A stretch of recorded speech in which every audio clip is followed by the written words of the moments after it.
नमस्कार दोस्तों, स्वागत है आपका अपने YouTube चैनल एएस अकेडमी में। दोस्तों, आज हम इस वीडियो में चर्चा करेंगे कि मध्य प्रदेश शिक्षक भर्ती वर्ग 3 में क्या बीएड वालों को ज्वाइनिंग दी जाएगी या नहीं दी जाएगी। क्या बीएड वालों को ज्वाइनिंग देने के बाद ब्रिज कोर्स करना अनिवार्य है या नहीं। इसके बाद सेकंड काउंसलिंग कब होगी और सेकंड काउंसलिंग कितने पदों पर होगी। ये सारे प्रश्न आपके हैं और इस वीडियो में आपको इन सभी प्रश्नों के जवाब मिलेंगे, इसलिए इस वीडियो को अंत तक देखेगा और बिल्कुल पुख्ता सबूत के साथ आपको सारी चीजें क्लियर होगी। इस वीडियो के बाद आपको कोई वीडियो नहीं देखना है, सारे डाउट आपके क्लियर हो जाएंगे। चैनल पर न्यू है तो चैनल को सब्सक्राइब जरूर कर लीजिएगा। सबसे पहले तो हम बात करें प्राथमिक शिक्षक पात्रता परीक्षा जो वर्ग 3 हुई थी, यानी चयन भर्ती परीक्षा के लिए, उसकी रूल बुक को समझ लेते हैं। ये पिटीशन दायर की है हाई कोर्ट में, आप इसको मैं बाद में बताऊंगा। लेकिन सबसे पहले जो हम बात करेंगे, मध्य प्रदेश शासन स्कूल शिक्षा विभाग द्वारा प्राथमिक शिक्षक के लिए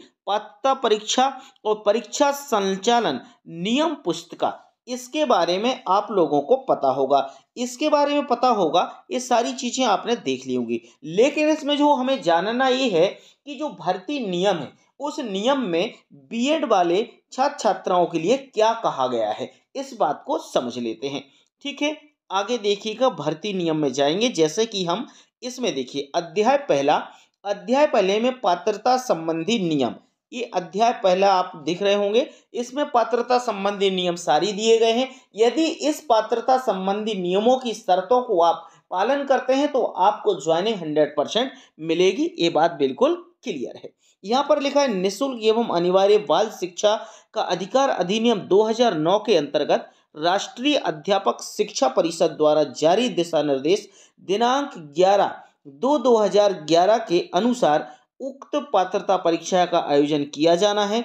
विभाग का आदेश क्रमांक दिनांक, इसको देख रहे होंगे, 6/10/2018 द्वारा मध्य प्रदेश प्राथमिक शिक्षा जो शाला पात्रता परीक्षा के आयोजन हेतु प्रोफेशनल एग्जामिनेशन बोर्ड भोपाल को नोडल एजेंसी नियुक्त किया जाता है।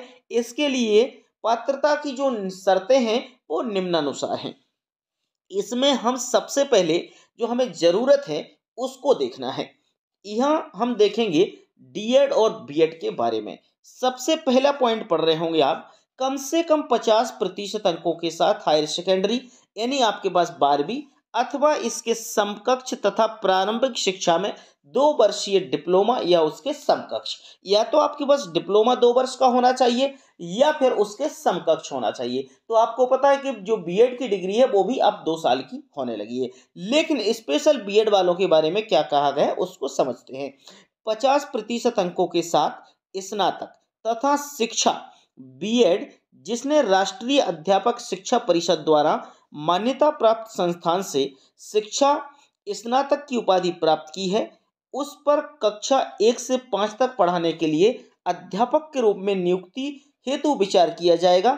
किंतु इस प्रकार अध्यापक के रूप में नियुक्ति को प्राथमिक शिक्षक के रूप में नियुक्त होने के 2 वर्ष के भीतर राष्ट्रीय अध्यापक शिक्षा परिषद द्वारा मान्यता प्राप्त प्राथमिक शिक्षा में 6 महीने का एक सेतु कोर्स यानी ब्रिज कोर्स करना आवश्यक होगा। ये बात ध्यान से सुनिए, उन्होंने कहा है कक्षा 1 से 5 तक पढ़ाने के लिए अध्यापक के रूप में नियुक्ति हेतु विचार किया जाएगा। अब ये विचार किया जाएगा, लेकिन यदि अध्यापकों के रूप में नियुक्ति आप किसी भी व्यक्ति को प्राथमिक शिक्षक के रूप में नियुक्त होने से 2 वर्ष के भीतर आपको ब्रिज कोर्स करना होगा, यानी 6 महीने का जो सेतु कोर्स होता है वो आपको करना होगा।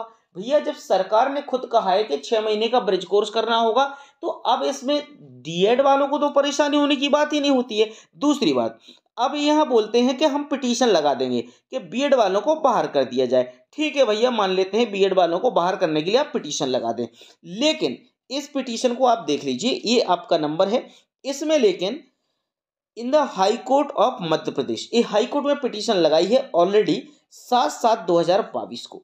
अब मुझे ये बताओ, इसको आप पढ़ लेना, आप पढ़े लिखे हैं, आप सब समझदार हैं, इसका स्क्रीनशॉट ले लीजिएगा। मैं इसके बारे में आपको हिंदी में समझा देता हूँ। ये पिटीशन इसलिए लगाई गई थी कि बीएड वाले स्टूडेंट्स हैं उनको वर्ग 3 से बाहर कर दिया जाए। लेकिन आपको बता दूं कि जो वर्ग 3 में मैटर है ये ऑलरेडी सुप्रीम कोर्ट में है, तो इसलिए इस पे हाई कोर्ट का कोई ऐसा जजमेंट नहीं है।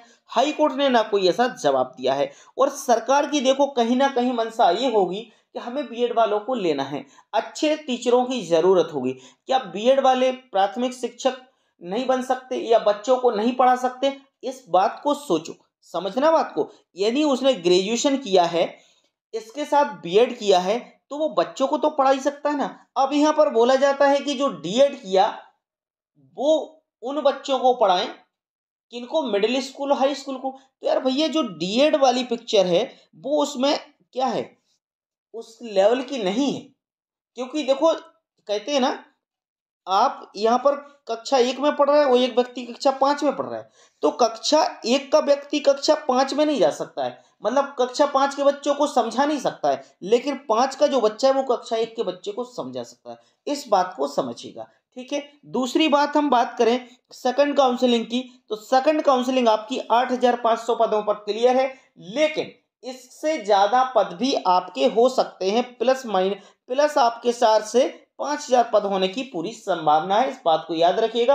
यदि आपका अभी नंबर नहीं आए तो चिंता नहीं करना है, 100% आपका सेकंड काउंसलिंग में सिलेक्शन हो जाएगा और आपकी जो सेकंड काउंसलिंग है वो मार्च में फुलफिल हो जाएगी और चुनाव के पहले आपको नियुक्ति मिल जाएगी, ठीक है।